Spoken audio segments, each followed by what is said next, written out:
Hey Strat fans, it's me, Colonelstrat, the strategy extraordinaire here, and today, I got a spicy one for you today. Today, we're looking at my boy Malakai Makaisson for the new Thrones of Decay DLC, him and his Masters of Innovation faction. We're going to be looking right over all the new stuff that he brings to the table, all of his buffs, all his new units that come with the DLC that he buffs up as well, and is he really that good of a Dwarf Lord? We're going to see. So, if you like what I do here, feel free to leave a like, comment down below what your favorite part of the new DLC or Malakai's faction is. Helps me out, helps the algorithm see me. Subscribe to my channel if you really like what I do. Also, I apologize for the boxes in the background. What's in the box? I'm currently going to be moving houses. My wife and I are getting a bigger house out in the country. I like to live in the simple life, you know? But anyway, I hope you guys enjoy this one as much as I do, because I enjoy playing this DLC. I'm pulling myself away from the keyboard to make a video for you guys, because I just keep playing it. I just keep jumping back in. It's really, really engaging. I hope you guys enjoy this one, and let's get right into the video with Malakai Makaisson, the Mad Slayer Engineer.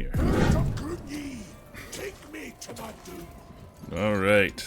Well said, Malakai. Now let's take a quick look at his faction effects real quick and to see his start position. So he starts with a hefty army with some miners, some doomseekers, some thunderers, got some gyrocopters with brimstone guns, which have an updated flaming effect. Just a little tidbit there for you. And some cannons, which cannons become very powerful with Malakai, as we'll see later on in the campaign. He also has access to Malakai's Adventures, enabling powerful war machines, artillery modifications, and unique legendary battles, which is really, really awesome. I have to say, adventuring with Malakai is probably one of the most fun I've had with Total War for ages. I love it.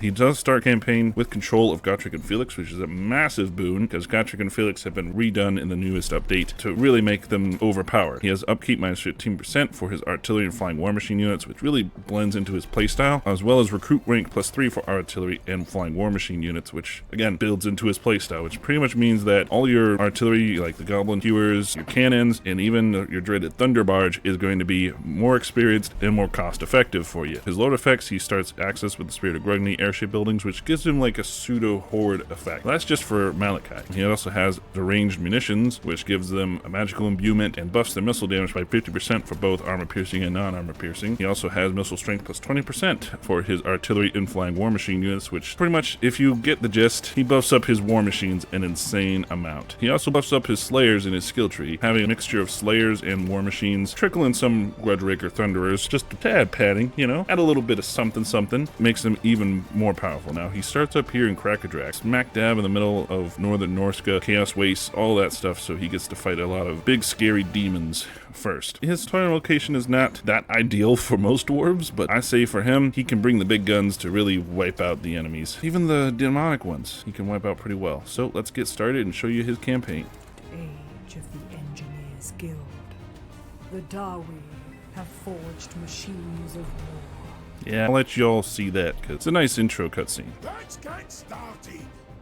Got some serious work to do. I love his accent. Very, very, very entertaining. The dwarves do have a nice update alongside this that rehauls their grudge system in a way that I feel is very fitting, but it does need a little bit of tweaking. The Age of Reckoning system gives you this timer right here. 10 turns to get to the Age of Reckoning. Now, you get some nice buffs if you get all the way here to Thalengrom, but you get not terrible debuffs, but if you stay at Elgi here and you don't get any more, that's a big growth debuff, control debuff, a slight one, upkeep insane for Grudge Settler units. Now I might hear you saying, what are Grudge Settler units? Well, there's these buffed up units that are now in the Great Book of Grudges here. So if we go to the Grudge Settlers, we have the Quarrelers here. Every Grudge Settler will have a specialization. The Quarrelers have bonus for infantry and shield breaker, which is really nice to have because they allow them to wear down enemies' missile block chance, as well as they do bonus for his infantry with their missiles as well as their weapon strength. Slayers have sundering attacks, which is a godsend for any Slayer army. Pretty much means you weaken down the enemy's armor when you hit them. So a minus 30 armor debuff is insane for Slayers. An extremely daring death blow,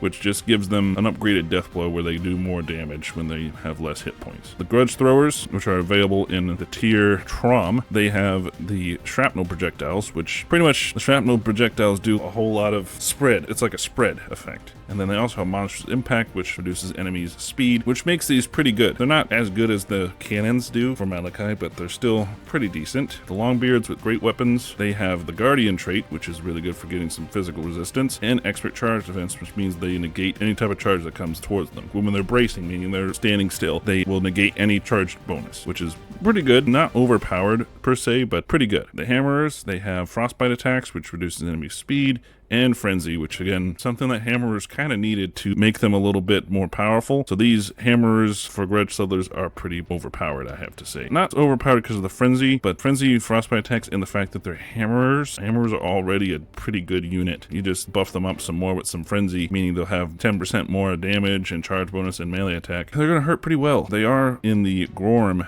tier of the Grudge system, the Age of Reckoning system. And then we have the Iron Drakes. They have more range, which is about, I think, 40 points more range, so that's already better. And also flaming attacks, which means that they're going to be setting units on fire and doing a multiplier towards buildings as well. So that's pretty cool. And then we finally have the Nolengrom tier. We do have these Gyrocopters with Trollhammer torpedoes, which means they have Trollhammer torpedo projectiles, bonus first large, and armor piercing. And they also have the bomb is also a Trollhammer. These kind of work okay from what I've seen, but not super effective, I would say. They're okay though. And then finally the flame cannon, which it just increases the unit's armor, and they have shrapnel projectiles, which means they spread. So they're pretty good units to get, but you have to reach up to here and you'll get all of them. You pretty much get like 1 or 2 per Age of Reckoning, and you can build them up. As you see, there's a huge pool, about 20 pool each, but you can only have 5 in an army. So as you get up to Nolengrom every time, you just get like the ultimate ones, the ones that are really good, like the Hammerers or the Longbeards or the Slayers or the Roach Throwers, flame cannons, things like that. But you have to make sure you settle grudges. Now, how do I settle grudges, I might hear you ask? Well, see, this little guy has 308 over him. Those are grudges that he's incurred. So you do these grudges and you'll add them into your Age of Reckoning. It has to be within the turn. Like let's attack him real quick, just to show you. And then there we took him out. And then as you see, our Age of Reckoning went up to 11%. Now, if we reach 25%, we get the Quarrelers and the Slayers added. We get just Scruff. So we won't get any if we stay at Elgi. So you'll want to always keep settling grudges out there. Now, it doesn't just happen from killing enemies, taking settlements. Over time, settlements that are primarily dwarf will have higher grudge counts, but any enemy faction will have a higher grudge count as well. Any faction that is naturally an enemy of a dwarf will also have a grudge counter. The only ones who don't have grudges are your allies and historically friends of dwarves like the Empire. Unless the Empire occupies a dwarf hold, then a whole lot of grudges get issued. Turning back to the Book of Grudges, we have these legendary grudges, which, oh my god, I can't thank CA enough for adding these things, because I don't know how many of you dwarf lovers are out there, but how many times, how many years have we been asking for a proper dwarven story, like goal for their campaign? Because a lot of times the goal of the dwarves is just to exist, to be a bulwark against the horrors of the South for the men of the Empire. But now we actually have a goal, and we get some pretty nifty rewards. Like if we do retake the realms here, we get Underway Network restored in the Old World War Mountains and the Grey Mountains, and a nice amount of settled grudges. In fact, each one of these legendary grudges gives you like 2,500 each one. That is insane. Now, what the Underway Network is, we can zoom out here. See these little things? These are teleport beacons. So you can pretty much teleport an army all around here, and also over here too, because there's underway networks over here. And you can pretty much go all over the place, just shipping armies all over the place with it. That is really powerful. And of course you have to own all these areas to get this unlocked. There's the Final War of Vengeance, which gives you a unique landmark, and Vol's Anvil. And then there's this one here, the Carrick Zorns, where you have to destroy all of these factions and ensure a building was built. You get a nice amount of Oath Gold and some Silver Grudges. Call the Miners is a nice ability to get when you do the Roki Menace. Pretty much wipe out the Skaven and ensure that Skaven, Blight, and Hell Pit are owned by dwarves. The Fallen Ones defeat the Chaos Dwarves, and you get their Underway Network, and as well gain a Dwarf Ancestor Relic, which is really powerful. The landmark in the Oak of Ages for the Forest Elgi is pretty funny because you get this like lumber camp in the Oak of Ages. The Umgi of Chaos, you get an Underway Travel Network -3 turns for it, because there is a turn timer you can use for using the Underway. You just have to control all of Norska, pretty much. The Elgi Oathbreaker gives you a unique Dwarf Lord added, which is pretty cool. You get more grudge settlers in the army when you do the Carrick 8 Peaks grudge, pretty much controlling 8 peaks and taking out the other 2 factions vying for it. This is great if you're playing Belegar. You'll probably complete this pretty fast. And then the Shame of the Silver Pinnacle unlocks a landmark building in the Silver Pinnacle. These are pretty cool, and I hope that in the future, CA, when they do more dwarf updates, if they do them, they add more legendary grudges for the dwarves to pretty much own all the map. You know, what about a grudge against the lizardmen, for example, or a grudge against the ogres, for example? You know, maybe have a grudge where they're going up against maybe the Bretonians or something. You know, there's grudges all over the place, but they have the main amount so far, so I can't be too upset. I mean, there's only 10, but again, they have the main theme, and I love it, and I can see how it could be expanded in the future. Now you can also, after you've gotten enough grudges, you can confederate other dwarf lords. Thank you so much, CA. Thank you, because now we can play dwarf Pokemon collector. I hope that they add this for other races as well, because as you know, I use the recruit defeated legendary lords mod to pretty much collect them like Pokemon. But it's so good to see it officially. Book of Grudges, love the new system. And again, with Malakai, with his adventures, you can pretty much get the grudges done as you do the adventures, as you will see later on. So let's dive into his skill tree. So his mainline Inventor gives him some more capacity for Master Engineers and research rate. Slayer gives him some upkeep reduction and some weapon strength for all his Slayers, and Slayer missile strength because he has the Slayer Pirates and the Goblin Hewer. And then Tinkerer gives him some casualty punishment rate for his artillery and war machines, as well as reload time reduction, really good. Artillery Master, some more nice ability, as well as some ammunition reload time. Architect gives him some construction time reduction, and then Master Engineer, range ammunitions upgraded, which gives them a much better buff, as well as increases the duration. Now Tapestry of Oaths is good for even further increasing his Slayers buffs, and then you get missile resistance for Slayers, which is even better. And Slayers to me, casualty replenishment and upkeep reduction. So again, he buffs up his Slayers pretty well. His Persuader gives him some ammunition replenishment. The Eyes of Grugny gives him some more armor piercing missile damage, and of course he gets some more also with his Persuader, some more casualty replenishment rate and all that. So he does pretty well with his war machines. Like, if you don't rock war machines with Malakai, you're doing something wrong. Gotrek and Felix have a huge amount of skills too. Now Gotrek pretty much has a Slayer for everything you think of. Having him in there gives you more armor when fighting Chaos, the Woodsman trait when fighting against Beastmen, some melee defense when fighting against Orcs, Elf Slayer, some missile block chance and missile resistance and range when fighting against Elves. He has some pretty good buffs, as well as, you know, Fate of Grimnir, Gotrek's Doom, all these things that buff him up, as well as on the offensive, +4 melee attack when he's attacking. All of these buffs are pretty good for Gotrek. Felix buffs himself up, as well as buffing up mostly your faction, I've found, with growth and diplomatic relations and guardian and all that. But he does buff up pretty well, and he's really good as a support character in the fight, especially when he's in the fight with Gotrek, which is how it should be. Now let's go to the technology tree. Now the Dwarven technology tree has completely been rehauled. It's been cut into guilds and clans. Now clans are pretty much the military trees, and then guilds is the economic tree. So you could go down guilds and get heavy quaystones. They get up to getting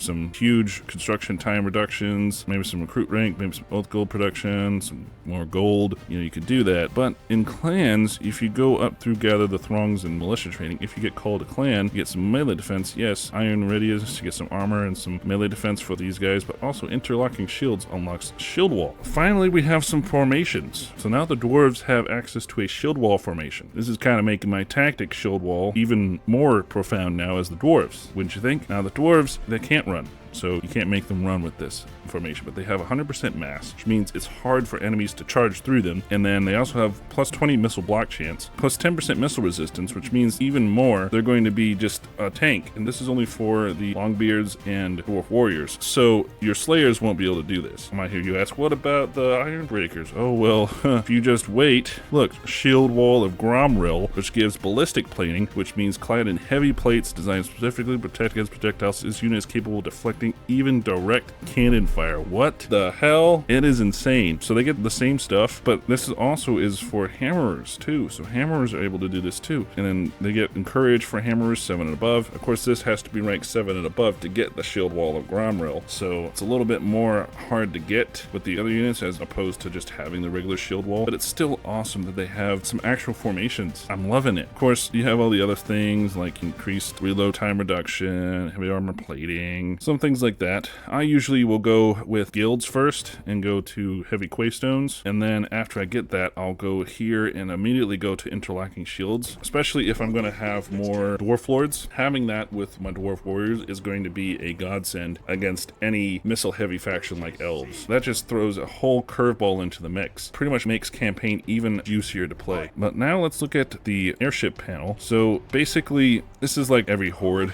that you've ever seen. You have like the horde growth here, you have the recruitment buildings. Pretty much Malakai can recruit most everything. You just can't recruit like Iron Breakers, Hammerers, you know, those top tier infantry units. He can recruit Longbeards and Dwarf Warriors, so already from the Spirit of Grugny, he can recruit pretty well. But there's also the target practice dummy, gives you some experience. It goes all the way up to 300, recruit rank +2. The Beer Hall gives you some resource production and upkeep reduction. And then of course you have your signal system, which pretty much gives you more recruitment capacity, so you don't have only one per turn. Increases the circle size, because just like the Black Arcs, anything within this circle, any army, will have access to the Spirit of Grugni, and the Spirit of Grugni can show up to help. The engine room increases your movement range.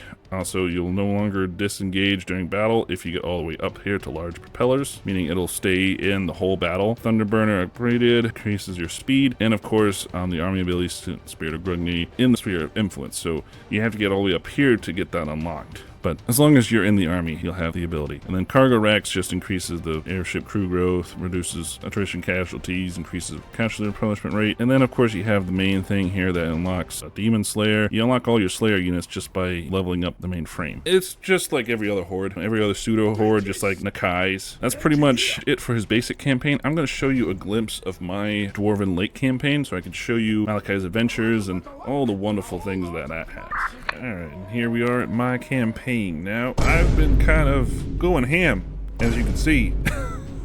I got Grombrindle over here, leading a sack of dwarves down here to smash up Wolfric and his boys. I got a Demon Slayer here, a Demon Slayer here. I got Malakai all the way down here. I just confederated Thorgrim, and he was pretty battered up, but we're over here, and I also confederated Ungrim as well. Gave him a bunch of Slayers, and he's a happy little boy over here. We're carving out an empire. I've allied with Mao Ying, and I've allied with Kislev, trying to keep them all in the fight. Now, we're down here beating up Grimgor, and I've sacked a whole bunch of grudges to really, stick it to him. I've done a lot. This is my personal campaign. I love it so much. I'm using a little bit of mods like banner recolors and banner redos, but let's show you the Malakai's Adventures. So up here on the top panel, you can see I have a couple check marked, I have a couple not. I'm working on a Skaven adventure right now. So there's these different little missions that you get, like this one, fight this certain guy here. He's over here, so I have to fight my way over there to get to him. Maybe interact with the marker, do a dilemma, maybe fight so many battles with Skaven, kill a certain amount of units with a unit, maintain a certain amount of units in an army, or like just in the faction, use an ability. Then you get these little buffs. So like here, I got some treasury for that one. I got field days, which gives me some more experience gain. This one is probably the best right here, field repairs.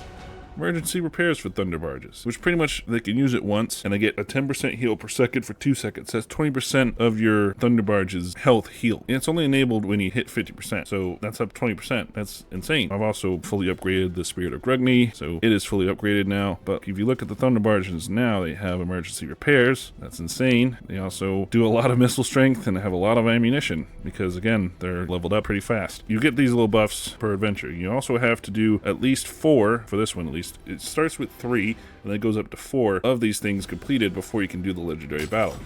But here is the screen.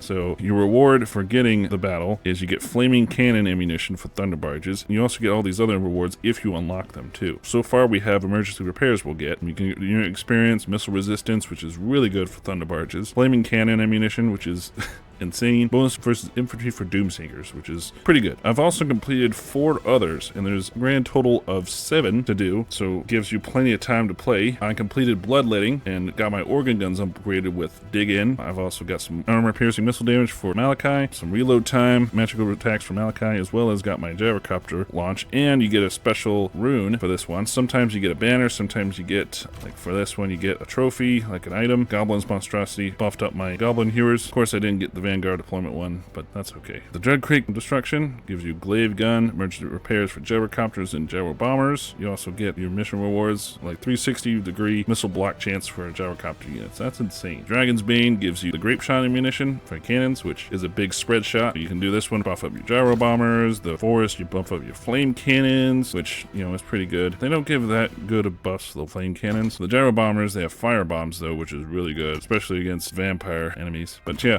so as you go through each of these, you complete these adventures, then you can go and do the legendary battle. So grand total of 7 legendary battles to do, and then you get them all done. This ties in to your victory conditions as well. So I've already completed my basic short victory, but you kind of complete some more legendary battles in Malakai's Adventures. It also counts your legendary battles for Malakai himself, or any legendary battles that you fight. So yeah, it's a little cheese there, because I think what it should do is for a long campaign victory to do all the legendary battles in Malakai's Adventures. But it worked for me because I had some other legendary battles for other lords I confederated. And of course, you have the regular domination victory. But I love Malakai's Adventures. I love it. I think it's really cool. It gives you around the map, gets you doing stuff as the dwarves. It plays into the grudge system too.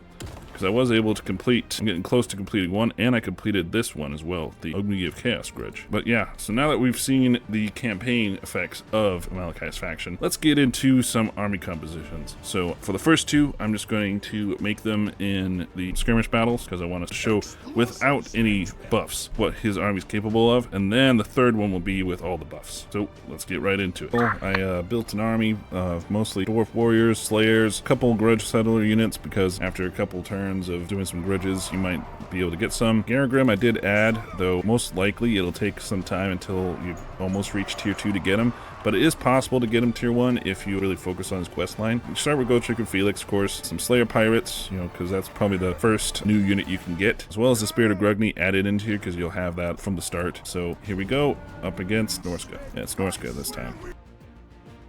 Let's get these guys over here. Get these guys up here. Alright, let's keep going. Oh, what? Oh, I forgot. Okay, let's get these guys out here. Malakai got 1 kill. He shot a Warhound. Alright, let's go. Let's keep going. Let's get these guys in there. Get in there. Alright. Oof. See? Spirit of Grugni does a lot of damage, I tell you.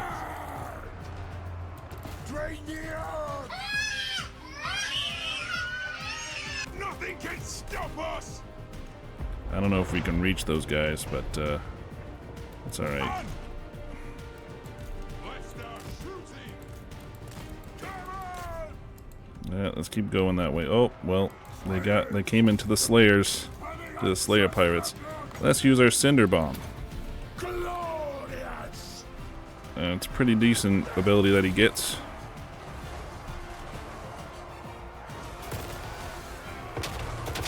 It does a decent amount, you know? Does a decent amount. Our Slayer Pirates did okay. Did okay holding them back. The clans unite. Garagrim Iron Fist. Send Garagrim in there. I bear the spirit of Gotrek, go in there. Okay, and now that we've completely destroyed this side, this force, let's send our Slayers back to deal with them. Alright, so it's a decent battle so far, I would say. Could be better, but that's okay.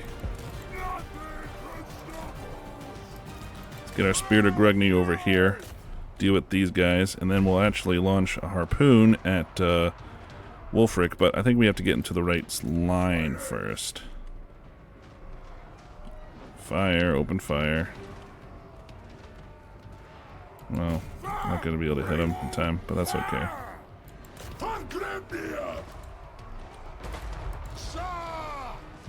Well, there we go. That's that.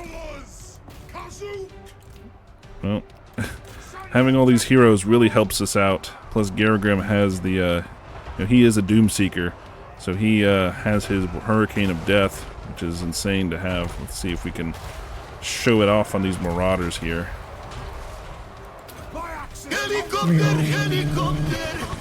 Yeah, look at that. Look at that. Oof, my lord. See if we can. Let's see if the missile does anything to Wulfric. It has to line up first, even if it makes no sense like there. Oh my lord, that did a lot of damage. About at least 15%. But yeah, this was just a hypothetical, so this isn't in the campaign. I think for my next one, I will show you the campaign, because it doesn't really give you justice for the amount of buffs he does for his, you know, his artillery, to just show it in one of these. But this still would make sense. This is the type of armor you would get. Fill up your ranks with some dwarf warriors, maybe get some grudge settler units when you can, some slayers to help, because the slayers are buffed up decently to where they can actually help as a flanking force. We didn't get to use them, but they are fast for a dwarf, so they're going to be able to do a little bit of something. Yeah, see, fast for a dwarf. They're still going to be able to do something, and they're a good flanking force to have with their high melee attack and weapon strength, as well as these grudge settler ones having thunder armor. Always a nice addition for a dwarf army, but really good with Malakai. So let's go into a tier 2, but this time I will use the campaign so you see all the buffs. Alright, and here we are. I finally tracked down a worthy foe.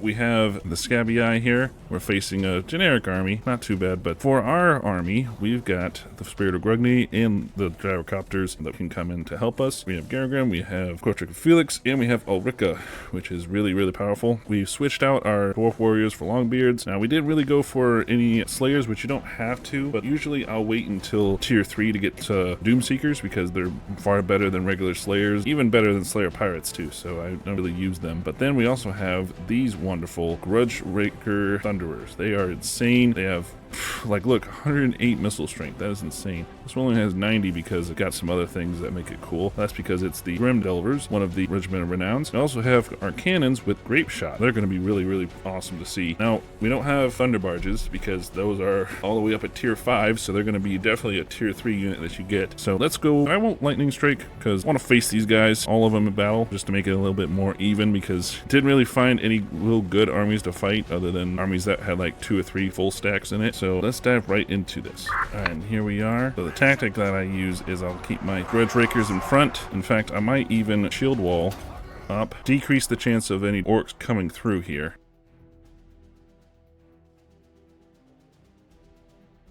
Keep that over there.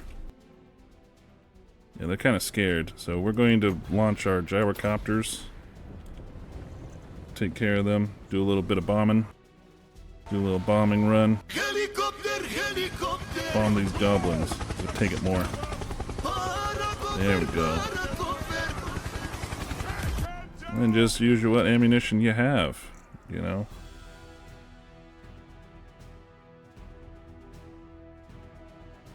Alright, let's get the Spirit of Grudny in here. Do some damage.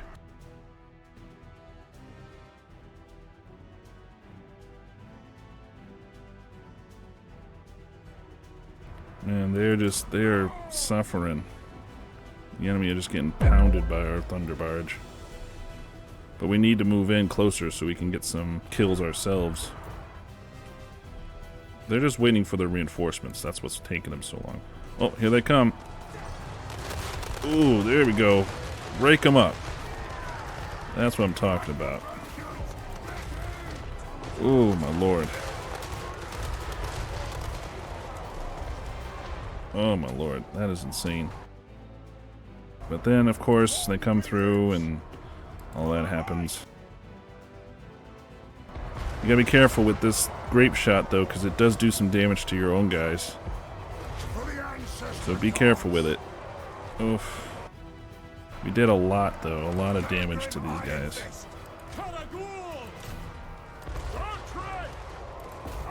Look at that. We did so much damage to them. They're just fucking hightailing it now. Oh my lord, these Grudge Rakers do so much damage.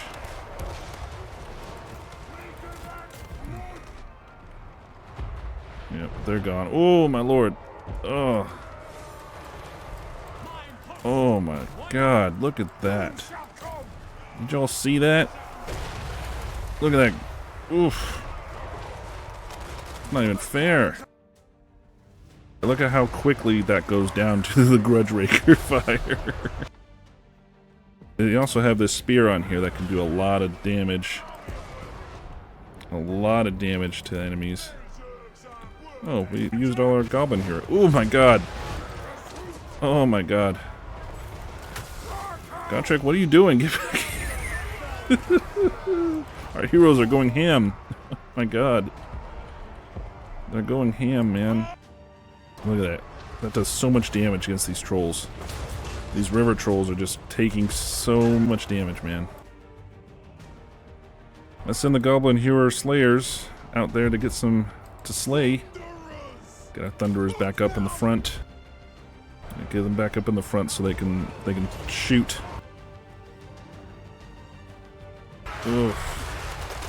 Oh my god, that is disgustingly powerful. How powerful that is. That's the army losses. They're about to rout. Oh my god. You see what I mean by how overpowered and juicy this is? It's so much that it's causing my screen to glitch. God damn, man. Look at all of that fire going down range. Oh god. This is why it's my favorite for War Faction. But again, there is a downside. Look at how much damage that did to our Slayers. My god. Come on, stop. They're dead. They're already dead. Alright. Whew, man. That was a tier 2. Oh man, guys. That was exhilarating. I pretty much pushed all the way to the mountains of Morn here. So I got quite a bit of heroes in the army. I have Garagrim, I've picked up Godric Felix when I started, and I've also picked up Ulrika, so I have a big old hero stack accompanying Malakai. I also have the Brotherhood of Grimnir along with about 5 other Doomseekers. Now, Doomseekers aren't great for like generic Dwarf Lords, but Malakai buffs them up a lot to where these Doomseekers here have 83 weapon strength, armor piercing, anti-infantry. They have the Slayer trait, which means they'll never lose a weapon strength. They're unbreakable, Vanguard, Death Blow. They have a good amount of physical resist, missile resist, and all that so that they're able to resist some, as well as having 86 melee attack and 66 melee defense, which is pretty good for Doomseekers, meaning they can actually stay in the fight, but they pretty much act as like a dwarven meat shield, you know? They're not really expected to win these fights. That's where we bring the Thunderers with Grudge Rakers, the Thunder Barges, and of course the Cannons with the Grape Shot ability. As I stated before, Cannons are insanely good now, as long as you're playing as Malakai. He does have a Goblin Hewer. It's nice, but it doesn't have nearly enough ammunition to really make it viable. The launch gyrocopters ability, we give some free gyrocopters from completing his adventure on that. And of course we have the Spirit of Grugni. So we're going to launch in and fight this battle against the garrison just to show you what his endgame army could look like. Again, this isn't definitive, this is just how I like to play it because I use the Doomseekers as like a meat shield to lob everything down, and then the Grudge Rakers, Thunder Barges, the Cannons, all of that is just used to destroy them with overwhelming fire. So let's get right into it. Alright, here we are going in. I forgot that he had made it a minor settlement. Ugh, God, I hate these minor settlement battles sometimes. Now we're going to use our free gyrocopters. They do degrade over time though, so we'll just have to make sure we have our bombs drop as fast as possible. Drop our bombs as fast as we can.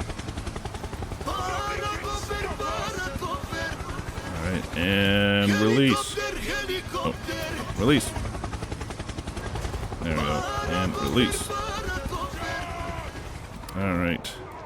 Focus on those boar boys. Get them down. Alright. The good thing about the Doomseekers is that they're fast for a dwarf. Let's get our guys in there. Alright. And now we're getting our Thunder Barges over them. Let's get them over here to deal with these ranged units. Malakai, you have to go up there. The Goblin Hewer is doing like nothing. Alright, let's summon the big old Spirit of Grugni. You know, having all these things, we're just able to mop them up as we go. And here comes the Spirit of Grugni. See, they have 30 speed now. We're buffing them up right now with the adventure I was on, I think. But they have pretty good speed now.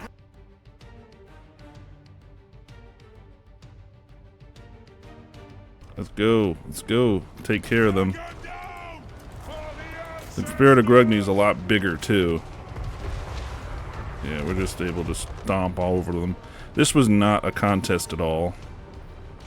I mean, we lost a couple Doomseekers, but that's, you know, expected. I mean, we lost one. They didn't even go into combat. No, they did a few combat, a little bit of combat. Not that much. Send them in against the trolls. Our cannons didn't even really do much either, even though we have the grape shot, which does a lot. On an open battlefield, this army's even better. I guarantee you, it's even better. These Thunder Barges just do insane amounts of damage. So insane. We're about to win anyway. Yeah, we just won. We just won. Didn't even really have to use the Doomseekers at all. Completely won. This was a very short battle. But again, you know, it was against the garrison. I couldn't really find a big old stinking army to fight. I pulled this from my personal campaign. I was just having so much fun. One thing I love about the Thunder Barges is if you look close enough, you can see them chowing down on some beer inside.